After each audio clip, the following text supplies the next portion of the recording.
Shalom, selamat pagi Bapak Ibu Saudara sekalian. Selamat kita berjumpa kembali dalam program Renungan SOS. Puji Tuhan. Sebelum kita mulai renungan kita satu di dalam doa. Bapa di dalam sorga, Bapa yang kami sembah dalam nama Yesus. Terima kasih Tuhan, kalau pagi yang indah ini kembali kami boleh datang dan masuk ke dalam hadirat-Mu. Ini adalah anugerah dari Tuhan. Kami mengucap syukur Tuhan, karena sepanjang malam kami mengalami perlindungan Tuhan yang begitu indah. Kami mengalami petiduran yang nyenyak. Dan lebih khusus pagi yang indah ini, Engkau sudah bangunkan kami dengan keadaan roh, jiwa, dan tubuh yang diberkati oleh Tuhan. Terima kasih Tuhan. Saatnya kami akan memulaikan renungan kami. Biar kiranya Roh Kudus tetap menolong kami. Baik kami yang menyampaikan renungan maupun yang mendengarkan, kami diberi kemampuan oleh Tuhan menangkap pesan-pesan Tuhan melalui renungan yang sebentar lagi kami akan mulaikan. Terima kasih Bapa. Di dalam berkat nama Yesus Tuhan dan Raja kami memulaikan renungan pada pagi yang indah ini. Haleluya. Amin. Puji Tuhan, Bapak Ibu Saudara sekalian.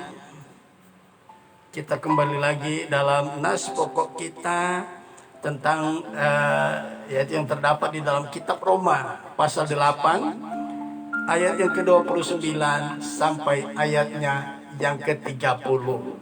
Saya akan bacakan sebagai berikut.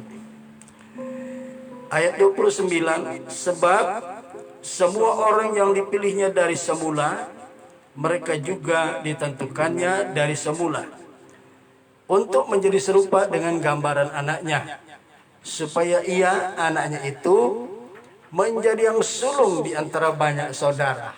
Ayat 30, dan mereka yang ditentukannya dari semula, mereka itu juga yang dipanggilnya. Bluetooth mode. Mereka itu juga yang dipanggilnya. Ya. Nah, kita sampai pada bagian ketiga, yaitu di mana ya salah satu anugerah yang telah diterima, yang telah kita terima sebagai orang pilihan Tuhan adalah kita dipanggil Tuhan. Saudara, kita bisa menjadi orang pilihan, ya. Orang-orang yang telah ditentukan untuk menjadi serupa dengan gambaran anaknya, ya. Tentunya kita juga dipanggil karena kasih karunia Tuhan, ya. Kita menjadi orang pilihan, bukan kita yang pilih Tuhan, tetapi Tuhan yang memilih kita. Tujuan Tuhan memilih kita untuk menjadi serupa dengan gambaran anaknya. Dan kemarin saya sudah jelaskan, ya, bagaimana caranya kita menjadi serupa dengan gambaran anaknya, ya, melalui kelahiran kembali, ya. Melalui kelahiran kembali itu kita telah menjadi serupa dengan gambaran anaknya. Apa yang dimasukkan dengan gambaran dan gambaran anaknya, ya. Saudaraku, kita kembali ke Taman Eden. Pada awal sebelum Adam dan Hawa, ya, atau ketika Tuhan menciptakan Adam dan Hawa, ya, dan setelah mereka diciptakan, apa yang terjadi? Tuhan menciptakan Adam dan Hawa adalah memiliki, ya, gambar dan rupa Allah, ya. Demut dan selemnya Yahweh, ya. Apa gambar dan rupa Allah atau demut dan selemnya Yahweh? Yaitu yang dimaksud di situ adalah, ya, di dalam Filipi pasal yang kedua, kita akan lihat apa yang dimaksud dengan gambaran anaknya, ya. Sebab kita diciptakan, ya, sebagaimana Adam diciptakan menurut gambar dan rupa Allah, ya. Gambar dan rupa Allah ini telah hilang dari Adam dan Hawa di Taman Eden ketika mereka melanggar perintah Tuhan dengan memakan buah yang dilarang oleh Tuhan untuk dimakan, itu buah pengetahuan tentang yang baik dan yang jahat. Kita lihat di Filipi pasal 2. Apa itu gambar dan rupa Allah atau demut dan selemnya Allah? Filipi pasal 2 ayat yang kelima. Ya, Filipi pasal 2 ayat yang kelima, demikian bunyi firman Tuhan. Ya, saya akan bacakan. Hendaklah kamu dalam hidupmu bersama menaruh pikiran dan perasaan yang terdapat juga dalam Kristus Yesus. Perhatikan, saya baca sekali lagi ya. Hendaklah di dalam dirimu, ya, hendaklah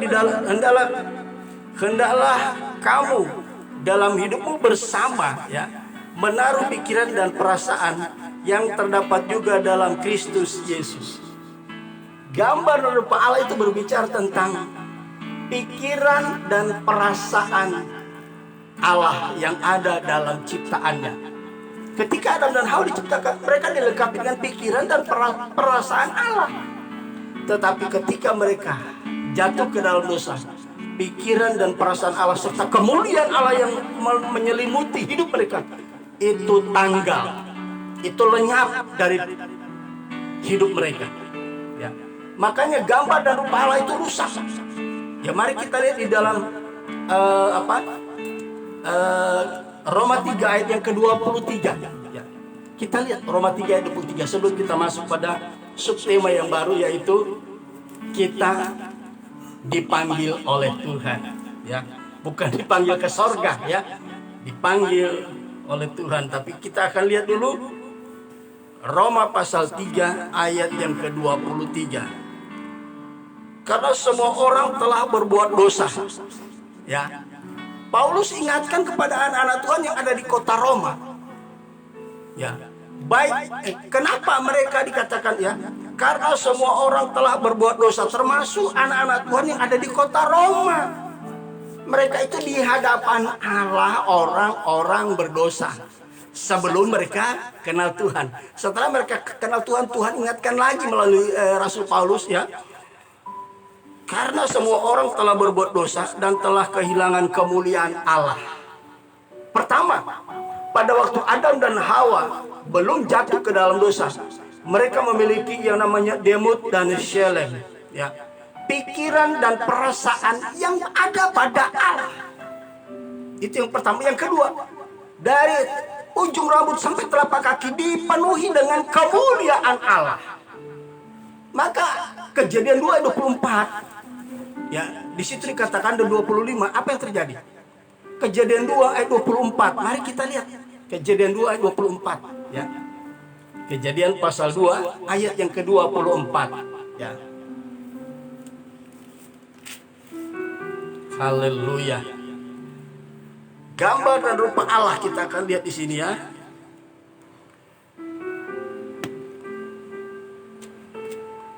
Kejadian 2 ayat 24. Sebab itu seorang laki-laki akan meninggalkan ayahnya dan ibunya, bersatu dengan istrinya, sehingga keduanya menjadi satu daging. Mereka keduanya telanjang, manusia dan istrinya itu, tetapi mereka tidak merasa malu. Telanjang, tidak ada satu benang pun, tidak ada satu pakaian pun yang menempel dalam hidup mereka. Yang ada apa? Mereka diselimuti dengan kemuliaan Allah, ya. Mereka diselimuti dengan kemuliaan Allah sebelum mereka jatuh ke dalam dosa. Tetapi kita lihat paradoksnya, ya.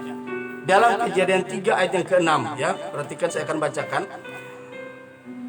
Perempuan itu melihat bahwa buah pohon itu baik untuk dimakan dan sedap kelihatannya. Lagi pula pohon itu menarik hati karena memberi pengertian. Lalu, nah, follow up-nya setelah memandang pohon tentang pengetahuan tentang yang baik dan jahat, ada follow up-nya. Apa itu? Ada tindak lanjutnya, ya. Ayat yang ke-6. Lalu ia mengambil dari buahnya dan memakannya, dan diberikannya juga kepada suaminya yang bersama-sama dengan dia, dan suaminya pun memakannya, ya. Perhatikan ayat yang ke-7. Maka terbukalah mata mereka berdua, dan mereka tahu bahwa mereka telanjang. Lalu mereka menyemat daun pohon ara dan membuat cawan. Kejadian 2:25, mereka keduanya telanjang tapi tidak merasa malu. Kenapa? Ketelanjangan mereka, saya mau ngomong secara rohani, dengarkan dengan telinga rohani, ya. Alat-alat vital mereka lihat, tapi mereka tidak malu, ya. Belum ada unsur dosa di sana. Ya, belum ada dosa masuk dalam mata. Jangankan dalam hidup, dalam matanya belum ada dosa yang masuk. Sehingga walaupun secara fisik mereka tidak ada pakaian secara fisik juga, tidak kelihatan apa itu alat vital mereka masing-masing. Tetapi apa yang terjadi? Kejadian 3 yang ke-7, setelah mereka makan buah itu, masuk itu dosa. Apa itu? Kemuliaan Allah yang menyelimuti kehidupan Adam dan Hawa dari ujung rambut sampai telapak kaki, itu tanggal dari hidup mereka. Udah, mereka melihat mereka telanjang. Dosa membuat kita berubah cara pandang kita. Ada dampaknya akibat dosa. Kita telanjang di hadapan Tuhan. Kehilangan pikiran dan perasaan Allah, kehilangan kemuliaan Allah dan sebagainya. Kalau saya mau jabarkan, tapi saya tidak sedang membahas tentang konteks itu. Tetapi di sini kita lihat kemuliaan Allah hilang dari hidup mereka. Nah, Yesus datang. Yesus datang membuat kita menjadi serupa dengan gambaran dan rupa Allah. Tetapi di situ ya dikatakan ya, tujuan Tuhan memilih kita untuk menjadi serupa dengan gambaran anaknya. Kapan kita akan artinya Yesus datang memulihkan kembali apa yang pernah hilang, yang pernah dimiliki Adam dan Hawa di Taman Eden, dipulihkan di dalam Kristus Yesus melalui kelahiran baru. Dan sejak kita menerima kelahiran baru, mengalami kelahiran baru, kita telah, bukan akan. Sebab kelima hal ini dalam teks asli ya dipakai kata lampau. Itu terjadi pada masa lampau, masa kekekalan. 5 hal ini sebenarnya sudah terjadi. Ini yang perlu kita sadari. Mungkin untuk sementara waktu saudara sulit untuk menerimanya, tetapi dengarkan dulu, nanti lihat bagaimana Roh Kudus akan memberikan iluminasi lebih sempurna dalam hidup saudara. Ketika saudara selesai mendengarkan ini, siaran ini berhenti, saudara tetap merenungkan, perlahan tetapi pasti Tuhan akan menjelaskan, memberikan iluminasi penerangan yang lebih sempurna dibanding apa yang saya sampaikan. Ketika kita lahir baru, kita telah menjadi serupa dengan Yesus, memiliki gambar dan rupa Allah, dan memiliki kemuliaan Allah. Ya, tapi saya belum akan mengupas lebih dalam tentang kemuliaan Allah. Ketika kita lahir baru, saudara tahu Yohanes 10 ayat 10 bagian B kemarin saya sudah sempat jabarkan sedikit. Apa itu? Bagian pertama, pencuri datang hanya untuk mencuri, membunuh, dan membinasakan. Itulah karakteristik iblis. Dia tidak mau apa yang Allah ciptakan tetap sempurna. Kalau perlu dikacau balaukan. Betul terjadi kepada Adam dan Hawa. Saya di tempat lain seringkali kalau khotbah saya sentil, ibaratnya Adam dan Hawa ibarat suatu produk. Ya, dia sudah reject, tidak laku lagi kalau mau dijual. Ibaratnya, ya, produk gagal karena dia apa, jatuh ke dalam dosa. Ibarat satu produk itu sudah reject. Sekecil apapun rejectnya nggak mungkin dijual. Ya, ada teman saya. Dia juga pelayan Tuhan. Dia kerja di Toshiba. Dan dia katakan orang-orang Toshiba itu memiliki ya produk-produk Toshiba yang terbaik. Salah satu di antaranya AC, kulkas. Ya, kulkas sedikit aja reject, itu nggak bakal dijual. Sebab sang pembeli kan akan melihat ya keliling dari misalnya mesin cuci lah, kulkas, dia ada reject sedikit, itu bakal nggak laku, jatuh harganya. Dan gak mungkin akan dijual. Makanya kalau reject itu gak bakal dijual. Itu sudah dikategorikan produk gagal. Padahal cuma reject sedikit, saudara. Saudara, Adam dan Hawa bukan reject sedikit. Gambar dan rupa Allah rusak. Dan kemuliaan Allah yang menyelimuti hidup mereka, tanggal dari hidup mereka. Saudara, ketika kita lahir baru, Yohanes 10 ayat 10 tadi bagian B berkata apa? Bagian A, pencuri datang hanya untuk mencuri, membunuh, membinasakan, menggagalkan. Itu salah satu karakter iblis, menggagalkan setiap rencana Allah. Tapi ayat 42 jelas mengatakan, ya, aku tahu Tuhan ya memiliki rencana yang sempurna, dan tidak ada rencana Tuhan yang gagal. Gagal di zaman Eden, yes, oke. Tetapi di dalam Kristus dipulihkan kembali. Ketika kita terima Yesus melalui kelahiran baru, bagian B Yohanes 10 ayat 10 bilang apa? Aku datang supaya mereka, orang-orang pilihan itu mempunyai hidup. Dan mempunyainya di dalam segala kelimpahan. Ya, mempunyai hidup yang dipakai di situ dipakai bukan berasal dari kata bios, tetapi berasal dari kata zoe, hidup yang tidak berakhir. Bios berakhir di kuburan, tapi zoe tidak akan berakhir. Itulah hidup yang kekal tanpa batas. Hidupnya Allah itu, hidupnya Yahweh telah kita miliki. Plus Galatia 4 ayat 6 bilang apa? Ya, nanti kita akan lari ke sana. Ya, jadi Tuhan datang, Yesus datang memulihkan semua yang pernah dimiliki Adam tapi telah hilang di dalam Kristus. Orang-orang pilihan menjadi gak serupa dan segambar dengan Yesus Tuhan kita. Ya, nah baik. Kita akan lanjutkan. Ya, kita akan lanjutkan. Dia atau Tuhan yang memanggil kita, ya. Tuhan yang memanggil kita. Sekarang kalau kita dipilih Tuhan, ada tujuannya untuk menjadi serupa dan segambar dengan anaknya Yesus Tuhan kita, ya. Apa tujuan Tuhan memanggil kita? Ada tujuannya.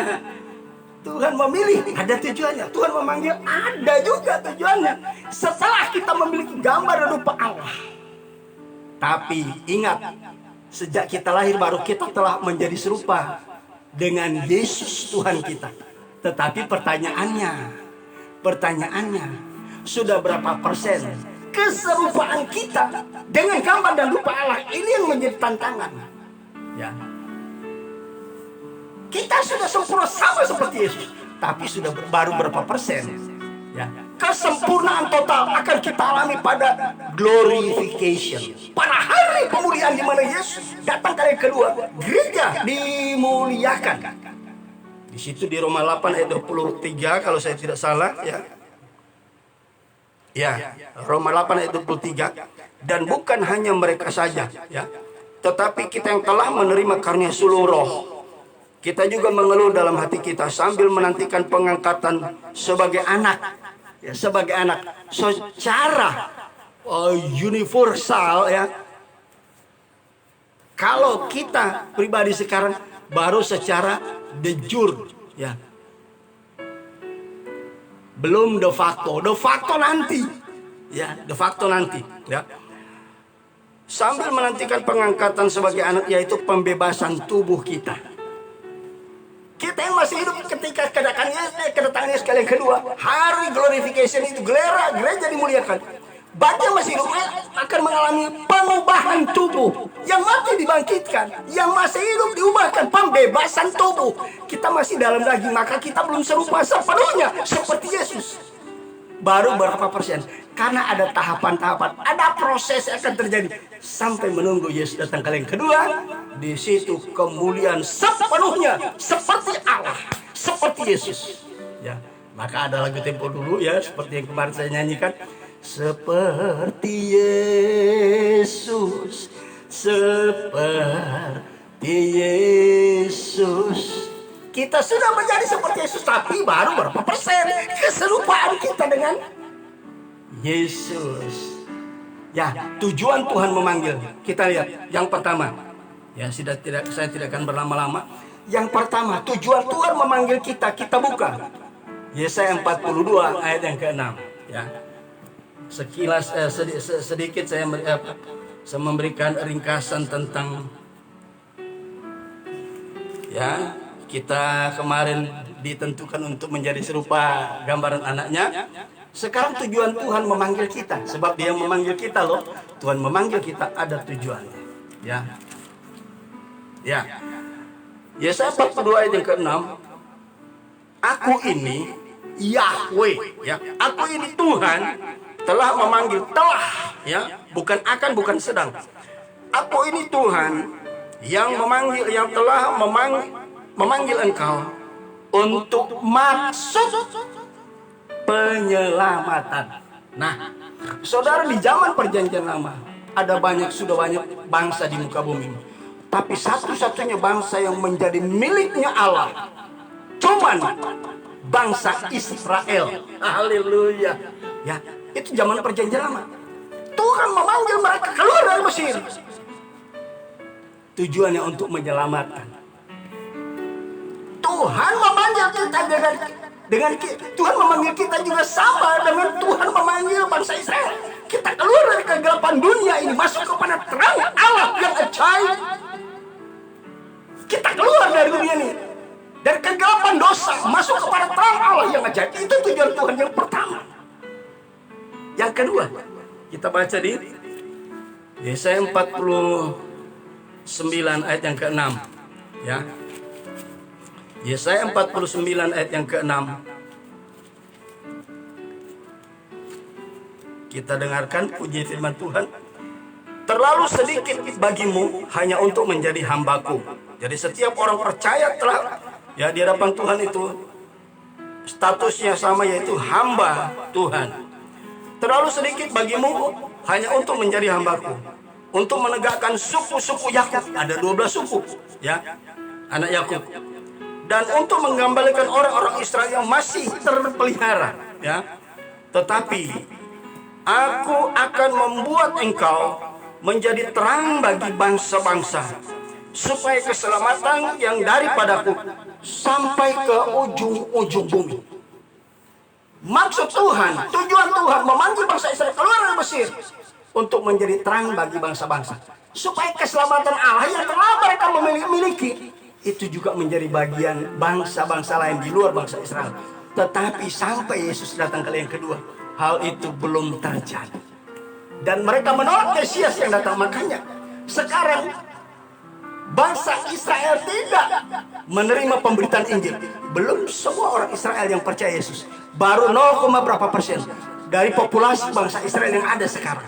Tapi nanti kedua saksi Allah datang bersaksi kepada mereka. Ya, diperkirakan itu adalah Musa dan Elia.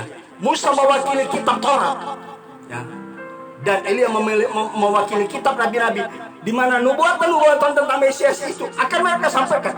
Pada saat itu akan terjadi pertobatan massal bagi bangsa Israel.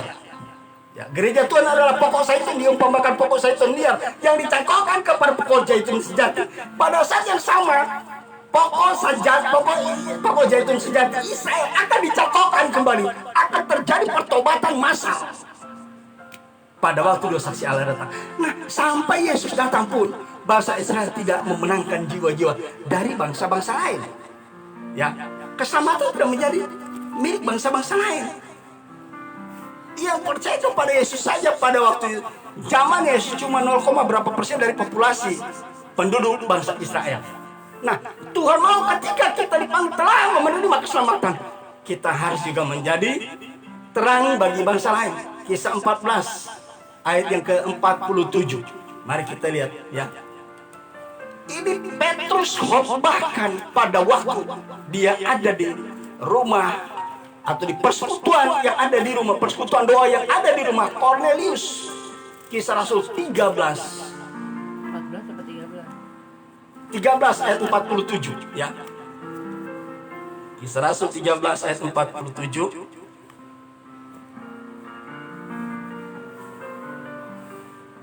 Kisah Rasul 13 ayat 47, demikian bunyi firman Tuhan.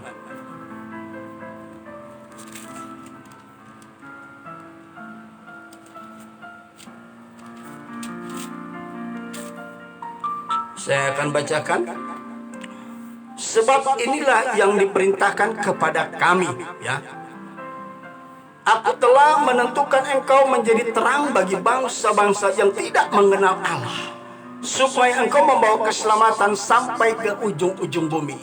Ya, pada waktu itu adalah Rasul Paulus, rupanya bukan Petrus, ya. Rasul Paulus sedang memberitakan kebenaran firman Tuhan pada waktu di sinagoge, ya. Paulus berkata kepada orang-orang Yahudi yang ada di sinagoge pada waktu itu. Paulus berkata, dia membaca Yesaya pasal 42 dan 49 ayat yang ke-6 tadi, ya, dikatakan apa? Aku telah menentukan engkau menjadi terang bagi bangsa-bangsa yang tidak mengalah, supaya engkau membawa keselamatan sampai ke ujung-ujung bumi. Perhatikan ayat 48. Mendengar itu bergembira semua orang yang tidak mengenal Allah, ya. Dan mereka memuliakan firman Tuhan, dan semua orang yang ditentukan Allah. Jadi orang-orang yang diselamatkan adalah orang-orang pilihan, itu adalah orang-orang yang telah ditentukan sejak di zaman kekekalan, ya. Mendengar hal itu bergembira semua orang yang tidak mengenal Allah, dan mereka memuliakan firman Tuhan, dan semua orang yang ditentukan Allah untuk hidup kekal menjadi percaya. Akhirnya setelah Yesus mati, jatuhlah kasih karunia kepada bangsa-bangsa lain untuk mendengarkan Injil. Jadi sekarang adalah zaman anugerah, zaman dispensasi, zaman di mana kasih karunia Allah berlaku bagi bangsa-bangsa yang tidak mengenal Allah, bagi orang-orang pilihan yang telah ditentukan dari zaman kekekalan, saudaraku, ya. Saya akan lanjut, ya. Itu yang pertama. Tuhan mau kalau kita sudah diselamatkan, kita harus membawa keselamatan itu. Bukan kita yang menyelamatkan. Berita keselamatan di dalam Yesus kita sampaikan kepada orang lain. Tidak ada satu juru selamat yang dapat membawa kita ke surga selain Yesus, ya. Itu yang pertama. Yang kedua, kita dipanggil untuk menjadi saksinya Tuhan, ya. Kita dipanggil untuk menjadi saksinya Tuhan. Sampaikanlah berita tentang Yesus, ya. Saudara nggak perlu ke STT kalau ingin menyelamatkan orang. Kalau mau melayani pekerjaan Tuhan, ya. Tapi untuk menyelamatkan orang lain, ya, perlu hanya kesaksian hidup saudara. Maka akan banyak orang menerima keselamatan. Amin, saudaraku. Perempuan Samaria, dia begitu jumpa dengan Yesus, terjadi perubahan hidup. Tadinya seorang pezina, pelacur. Ketika dia diubahkan, dia cuma bersaksi kepada penduduk Samaria. Hampir seluruh kota Samaria dimenangkan hanya melalui kesaksian dari perempuan Samaria. Bagaimana dengan kita? Sudahkah kita bawa jiwa kepada Tuhan? Dalam arti kita bersaksi kepada orang dan Tuhan menarik orang itu melalui kesaksian yang kita sampaikan. Sudahkah itu terjadi dalam hidup kita? Kalau belum, kesempatan masih ada. Amin, saudaraku. Kesempatan masih ada, ya. Kemudian, ya, yang ketiga. Nah, ini penting. Ini memang harus ke STT, ya. Matius 28 ayat 19. Sebelum Yesus ke surga, salah satu amanat agung adalah ada empat amanat agung. Salah satu amanat agung, pergilah kamu ke seluruh muka bumi, beritakan Injil. Untuk menjadi pelayan Tuhan, itu harga mati harus ke STT, ya. Di sana kita diperlengkapi dengan pengetahuan firman Tuhan. Untuk menjadi seorang hamba Tuhan itu nggak sembarang, saudara. Harus tidak. Murid-murid Yesus 3,5 tahun. Gurunya siapa? Guru besarnya adalah profesor, doktor, lebih dari itu. Bernama Yesus Kristus. 3,5 tahun. Kalau sesuaikan era sekarang, mereka pun sudah S3, ya, saudara, ya. Teori praktek. Yesus mengajar, setiap hari mengajar mereka sambil melakukan, ya. Biblical teologi, praktikal teologi, ya. Mereka diajar Yesus 3,5 tahun. Kalau disesuaikan dengan era sekarang, titel mereka S3 mungkin, ya. Sebab guru besar mengajar mereka. Yang keempat yang harus kita perhatikan, ya. 1 Petrus 2 ayat yang ke-9 kita baca sebelum kita mengakhiri renungan kita pagi yang ini. Hal yang keempat yang harus kita perhatikan di sini. Tujuan Tuhan memanggil kita. 1 Petrus 2 ayat 9 saya bacakan. Tetapi kamulah bangsa yang terpilih, imamat yang rajani, bangsa yang kudus, umat kepunyaan Allah sendiri, ya, supaya kamu memberitakan perbuatan-perbuatan besar dari Dia. Perbuatan-perbuatan besar dari Tuhan kita perlu ceritakan, ya. Kesembuhan, mujizat yang kita alami perlu diceritakan, ya. Apa yang Tuhan buat kita, bukan buat orang lain.